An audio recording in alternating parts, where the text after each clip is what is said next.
A short discussion with British-born Pakistani Naveed with British-born Sam, who's lived in Holland.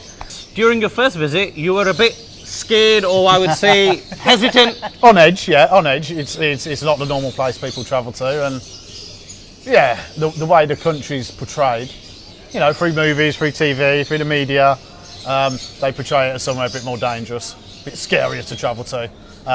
So that's why this time, making plenty of videos so people can see really what the country's all about, the hospitality, how warm and welcoming the people are. What did you like and what didn't you like? Give your honest opinions. I didn't like sitting on the tiny aeroplane because as you can tell from my athletic figure, I'm really slender and I fit in the seat very easy. No, I don't.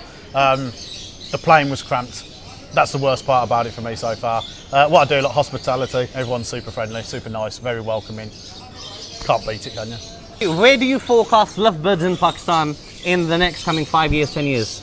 On the rise, more and more people coming into it. It's definitely a growing hobby. A lot of people getting into lovebirds. More people getting into show quality birds, exhibiting birds. Like, look at the show Saturday. Was it 4,000? Sunday, 4,000 visitors, 4,000 visitors. Over 2,000 birds in the show. You said you've judged more than 15 shows all over the globe. Yeah, I'd say I've done about 15 big Where shows. do you rank Pakistan amongst those shows? One of the top shows I've been to, I'd say. That's definitely the biggest. Certainly the biggest show I've ever attended. And also the atmosphere is fantastic. I judged for 17 hours, which is probably the longest. What kept you going, Sam? Flipping 17 the hours? Atmosphere. I wouldn't have kept going if it wasn't for the good atmosphere. So, and that's the honest truth. It's totally different to in Europe. In Europe, we don't have open judging, so people don't stand behind us when we're judging. It's done behind closed doors. So having the crowd there, and then the hype and the build-up for the winner, then you announce the winner, and people go crazy. Yeah, that's an awesome atmosphere, and that encourages you to keep judging. Obviously, we learn about about lovebirds through the genetics and information, which is research based from Europe. But I see a decline when it comes down to lovebirds or bird keeping in Europe. Why is that? And where do you see Europe in the coming 5-10 years' time? Honestly, probably in trouble. There's a bit of a decline. Less people coming into bird keeping. A lot of good breeders have quit now in Europe, and there's simply not enough young people coming into it. Really, yeah. Youngsters in Pakistan, you should be bloody proud of that. What do you see? Yeah, youngsters are the future. And in Pakistan, you see a lot of young people coming into it. And whether they're coming into it for commercial purposes or for show and exhibition purposes, it doesn't matter. The fact that there's young people breeding birds, and in Europe there's not. Sam, tell them about that bird, that rosy collie, which was priced for, I think, how many dollars? Yeah, share their experience. There's ridiculous amounts of money. In Bahrain, for example, probably Blue Series Rosy Collies was probably the highest quality I've ever seen. It was fantastic.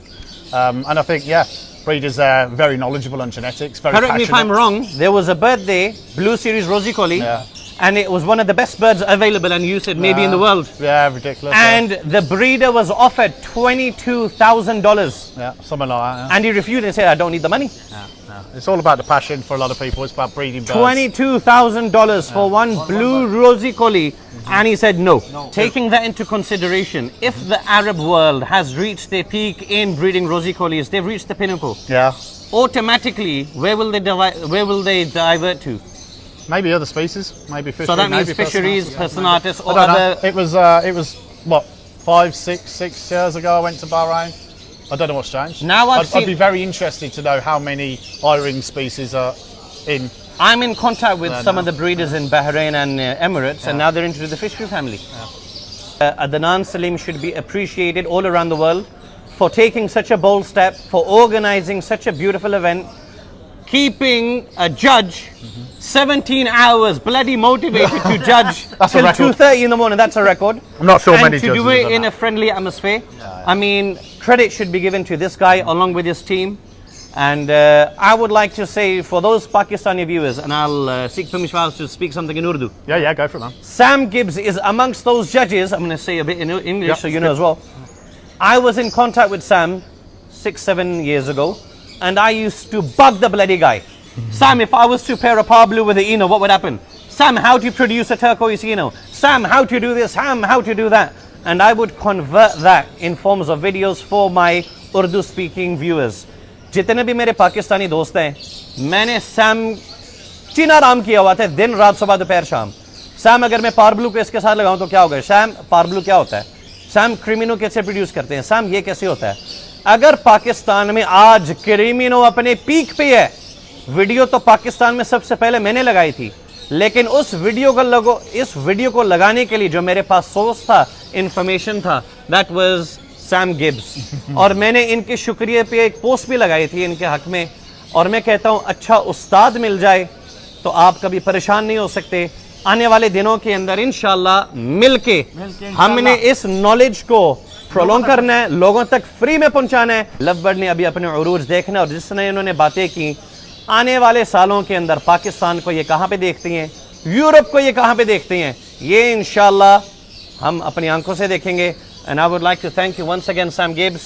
You've been an excellent, flipping good friend and a damn good judge. Cheers. I agree with everything you said. GG. جو کچھ ہو چکا ہے اس کو پیچھے چھوڑ دیں، جو کچھ ہو چکا ہے اس کو دلوں سے صاف کریں اور آگے بڑھیں. یہ نہ کہ ایک اچھا روزگار بلکہ ایک سوشل کمیونٹی گیدرنگ، جو فیس بک کہتے ہیں نا اپنے بارے میں کہ فیس بک کنیکٹس پیپل. میں یہ دعوے سے کہہ سکتا ہوں لو برڈ کے بارے میں کہ لو برڈ کنیکٹس پیپل. ہم کئی گھنٹے ایک دوسرے کے ساتھ گزارتے ہیں، ہم یہاں رشتہ دار نہیں، کوئی بلڈ ریلیشن نہیں ہے، لیکن لو برڈ نے ایسا تعلق آپس میں مضبوط کر لیا کہ مزہ آتا ہے. یہاں پہ کھڑے ہو کر اللہ کو حاضر ناظر کر کے اگر میں نے کسی کے بارے میں کچھ کہا ہو تو مجھے معاف کر دیں، اگر آپ نے کچھ کہا اور آپ اس پہ پشیمان ہیں تو میں نے آپ کو بھی معاف کر دیا. ختم کرو اور آگے بڑھے.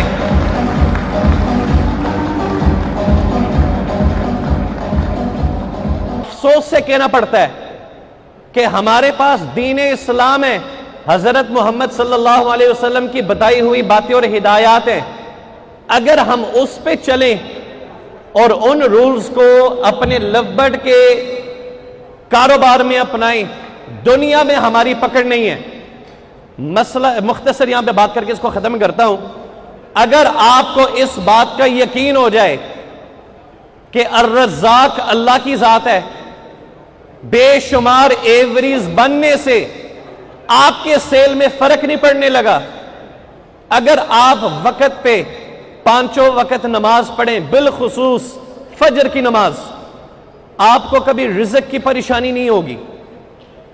آپ جب اللہ کے ذکر سے دور ہوں گے، عبادات سے دور ہوں گے، آپ کو روزانہ ٹینشن لاحق ہوگی کہ برڈ اگلے سال بیچنا ہے نہیں بیچنا، آج برڈ بکے گا یا نہیں بکے گا. ان پریشانیوں سے نکالنے والی اللہ کی ذات ہے. تو آخر میں دوبارہ اس بات کی طرف ترجیح دوں گا، اس خوبصورت شوق جو کہ کاروبار بن چکا ہے، اس کی قدر کریں اور برڈ سے زیادہ ان رشتوں کو اہمیت دیں جس کی وجہ سے آج ہم سارے جڑے ہیں. میں شکریہ ادا کرتا ہوں آج کے ایونٹ کے ہوسٹ فہد عثمان بھائی، فیصل آباد کے تمام فینسیز، بالخصوص اے سی پی، بی وی اے پاکستان. آج ان کی وجہ سے ہم سب یہاں پہ ہیں. اور آج اگر ہم 5 سال پہلے جائیں تو ایسے پروفیشنل فوٹوگرافی، ایسے خوبصورت مارکیز، ایسے بہترین کھانے، ایسے خوبصورت ترین لوگ موجود نہیں تھے. تو میں آج دوبارہ کہہ رہا ہوں، اللہ کو حاضر ناظر کر کے لو برڈ نے ابھی اپنے عروج دیکھا نہیں ہے، دیکھنا ہے انشاءاللہ. Thank you. السلام علیکم.